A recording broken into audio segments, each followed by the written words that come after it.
that's a big part of the problem. At the same time, that can cycle into this kind of self-defeating culture, right? Where if I don't get a good education, I can't get out of that cycle of poverty. I don't expect much from my kids, and we repeat the cycle. So I think that's part of it. At the same time, we have other kinds of, economic regulations that make it very difficult for people to get out of poverty.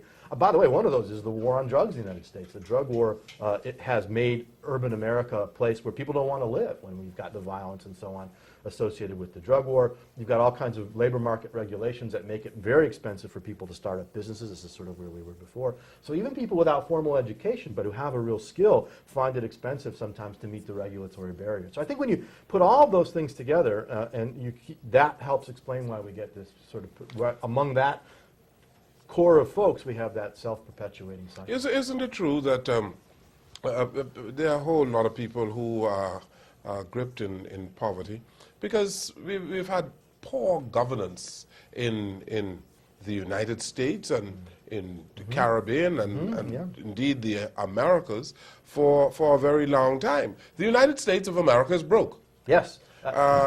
So other countries in the region, you are dead broke. And because you are dead broke, governments have been overtaxing the citizenry. Yes. And the citizenry are not able to pull themselves up from poverty.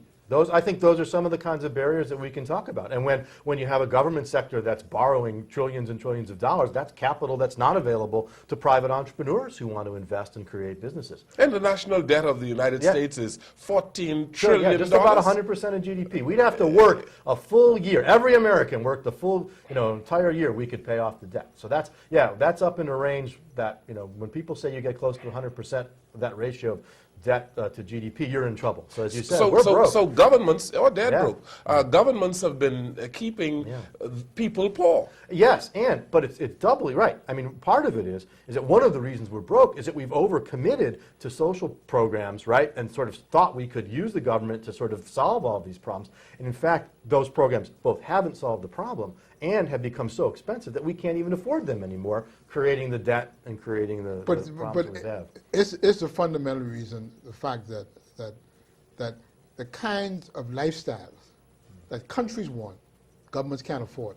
Right. Well, I think that's part of it, okay? And I think I think people should be able to aspire to those lifestyles. The question is how you're going to get it. You're not going to get it. When the government decides that that's right. They're going to give everybody free education, they're going to give you welfare, they're going to give you Social Security, they're going to fix all the roads, they're going to do all these things, and it doesn't have the means to do it. That's it. And in doing that, it often crowds out the sort of other kinds of ways in which we do those things, right? It crowds out people solving their own problems through their own social networks, their own ethnic and church communities and things like that. When they expect government to do those things, we don't have the alternative. Now we're broke, we can't do it anymore, and people, what do I do now? Right? But isn't that what government is for? Isn't government there as a safety net when people are hurting and people are living in poverty, when people are unemployed? Shouldn't governments provide unemployment benefits? In the United States, they have a welfare system, Social Security.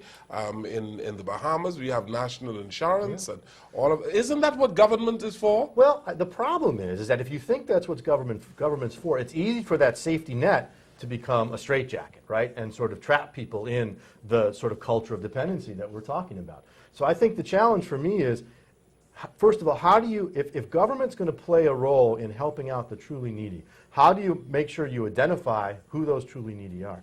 And how do you get them help in ways that don't turn into a system in which government winds up sort of feeding on itself and creating a bureaucracy? If we took all the US dollars that are spent on welfare, sort of added them up, divided by the number of poor people, and cut each of them a check, they'd be fabulously wealthy. They'd make $80,000 or $100,000 a year if we did that. Where's all that money going? It's going into this whole bureaucracy of people who benefit from these programs and the complicated sort of machine they create. So for me, it's about ways of finding ways to do this more easily, more simply.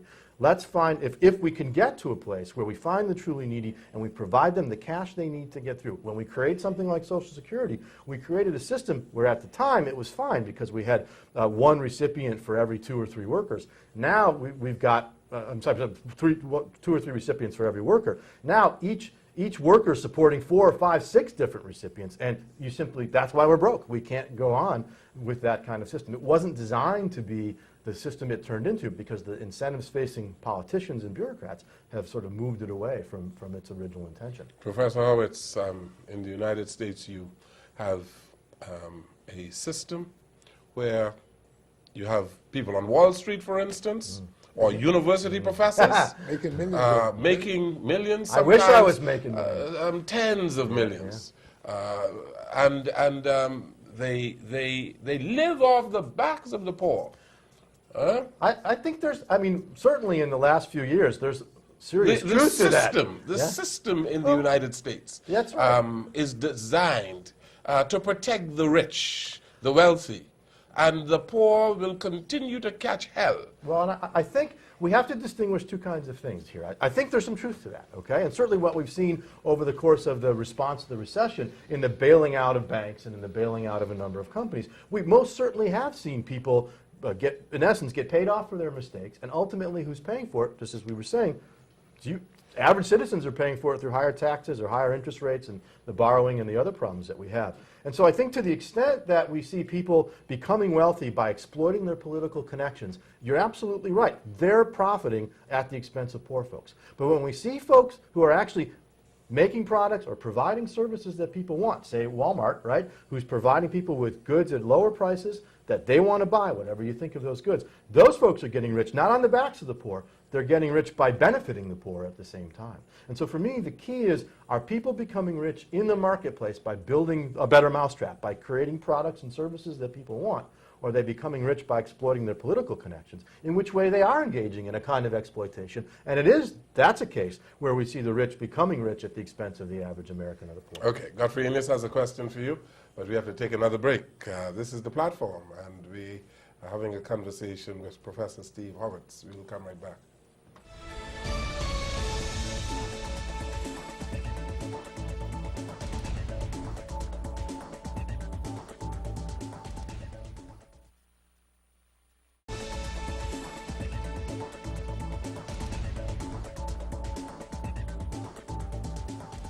We're talking economics on The Platform this evening with Professor Horwitz from the United States of America, from St. Lawrence University. Godfrey?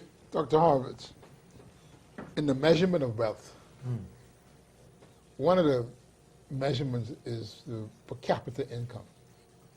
Jones and I discuss it all the time. You know, in the Bahamas, we have no income tax. Yeah. And so the per capita income is based on dividing the population into the GDP.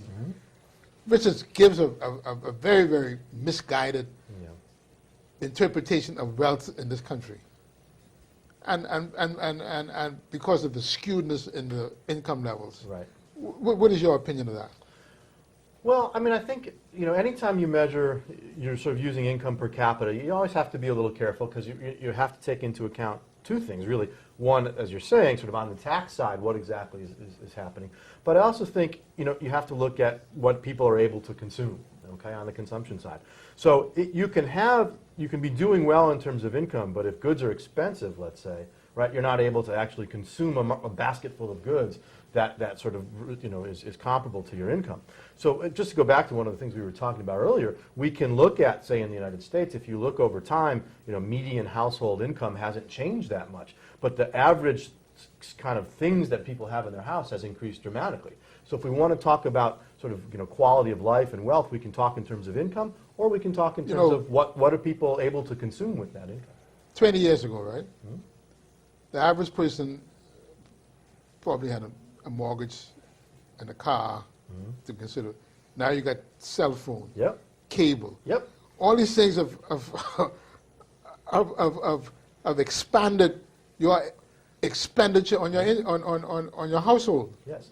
Yeah, it's true. Actually, it's interesting you bring up cell phones, because I was just looking at some data on telephone usage, and again, if you do this sort of calculation that we were doing before, and you ask sort of what % of their income does the average family spend on their regular phone plus their cell phone, right? Turns out it's almost identical today to what it was 30, 40, 50 years ago. It's about same fraction of a % that they spend on their sort of average monthly bill. But the difference, of course, is back then, at least in the United